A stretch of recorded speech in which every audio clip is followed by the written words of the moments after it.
aussi d'à quel point Atlantic Wave arrive à se dépasser, mais visiblement Alpha 54 il est énervé. Ça commence très fort, l'open, Ferrypick ne le rattrape pas et l'ouverture du score ne s'est pas fait attendre, Moyan. Effectivement, très rapidement, le premier but inscrit par Ferrypick. On a eu des petits soucis d'overlay, mais tout va bien. Il est désormais activé, le bel overlay Made in Rocket Baguette qui vous accompagne sur ces tournois de grid depuis le début de la saison, depuis l'été dernier. Effectivement, un très bon début, mon cher Bashi. Et on va retourner à l'attaque, à l'assaut du but d'Atlantic Wave. K-Dop, le superbe pinch. Qu'est-ce qui s'est passé? Ça fait 2-0 en tout cas. Là, on est venu punir un petit peu. Contrôle de balle, Stazen un petit peu raté. Je pense que Rasmeldor ne sera pas très content. Et bah, Ferrypick pour la reprise. Ouais, il arrive à éliminer un premier joueur. Ferrypick qui continue son travail. C'est quasiment open. Il fake tout le monde. Il va marquer.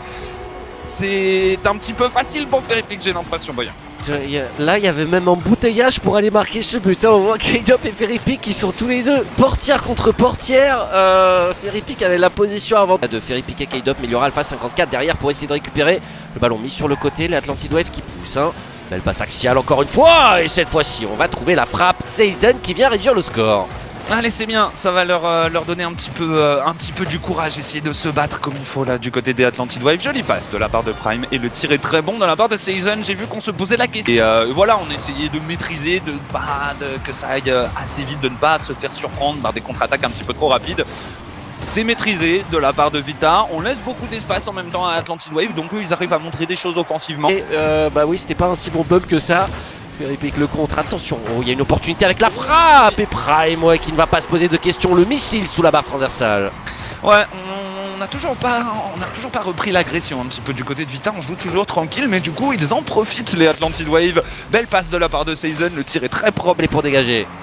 K-Dop il a réussi à prendre un bon challenge là sur Seizen, ça laisse la balle dans le corner et Ferrypick peut s'en servir pour tirer. C'est cadré je crois, oui. Ce n'est pas très puissant mais l'angle est absolument parfait de la part de Ferrypick. 58 km/h seulement, mais ce qui compte c'est que ça rentre et Ferrypick a réussi à passer toute la défense. Égalisation des Vitality. Que son adversaire, Prime qui met sur le côté. Allez, faut aller mettre la pression à cette équipe. C'est chose faite avec Ferrypick, le sent peut-être.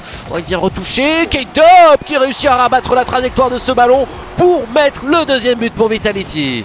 K-Dop qui a manqué son tir juste avant l'overtime et qui du coup se rattrape. Celui-ci est très beau, bien joué de la part de K-Dop, suffisamment puissant pour qu'un deuxième défenseur ne puisse pas l'avoir tout. Alpha 54 qui en profite, la tentative de dégagement, il y avait Ferrypick dans l'axe mais la balle est un peu longue pour trouver son coéquipier. Oh, attention, le missile d'Alpha 54 qui avait parfaitement lu la situation et il vient trouver Ferrypick qui attendait l'offrande. C'est parfaitement exécuté sur cette relance de Prime qui laisse un petit peu à désirer et Ferry ne laisse aucune chance à la défense. À pouvoir dégager, le redirect c'est bien cut par Ferrypick et là on est en position de contre-attaque. Ferrypick pour Alpha, le tir direct et ça va rentrer. Les Vitality qui ne laissent pas passer ce genre d'occasion. Ouais, le break qui est fait là après 2 minutes de jeu. Ferrypick, le service est absolument parfait pour Alpha 54. Et là, la Vitality qui commence à dérouler, j'ai l'impression. Attention, c'est pas qui traîne un petit peu. Ferrypick qui arrive à repousser un petit peu. Allez, Alpha 54 dans les airs, Alpha qui prend le duel, ça fait un service parfait à K-Dop. C'était quasiment open. Quel travail d'Alpha encore une fois. Et les Vitality qui prennent 3 buts d'avance, voyons. Ouais, ce fake là, il part en contre au final sur Prime et ça fait une passe absolument parfaite pour K-Dop qui est accompagné 3-0 à 2 minutes 15. Là ça va être difficile pour les Atlantic Wave qui ont du mal à voir le jour dans cette troisième manche avec Alpha 54 qui rajoute un but supplémentaire.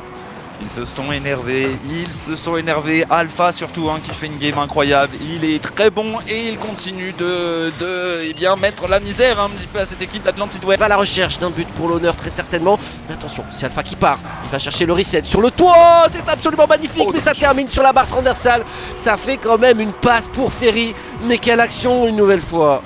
Il a mis beaucoup de puissance dans cette touche de balle, on va la revoir mais elle remonte très vite sur la transversale, Seizen n'a même pas pu la récupérer et Ferrypick va réussir à cadrer son tir, Ferrypick qui essaye de pousser un petit peu, c'est récupéré par K-Dop. Ferrypick, le redirect à venir, il essaye de la remettre en flip reset, c'était bien tenté et ça fait une passe à K-Dop, 6-0 Boyan. Ouais, ça devient de plus en plus sévère et effectivement Atlantic Wave qui se bat bien, qui a sorti une belle rencontre. Là, face à la déferlante de Vitality qui s'abat sur eux, ils n'ont pas la possibilité de... La balle pour Prime, K-Dop qui a essayé de pré-shot un petit peu attendu cette passe. C'est vrai qu'ils en font beaucoup des passes axiales, mais le voici, Moyan, ce but, le but de l'honneur, on va dire, pour les Atlantid Wave, qui à 11 secondes de la fin viennent mettre le petit 600. Mérité pour eux, ils se sont bien battus. Effectivement, les passes axiales, entre les deux équipes, ils sont, voilà, les Vitality K-Dub, il est en RLCS depuis le début des RLCS, depuis 2016, s'il vous plaît. C'est ça. Les Atlantid Wave qui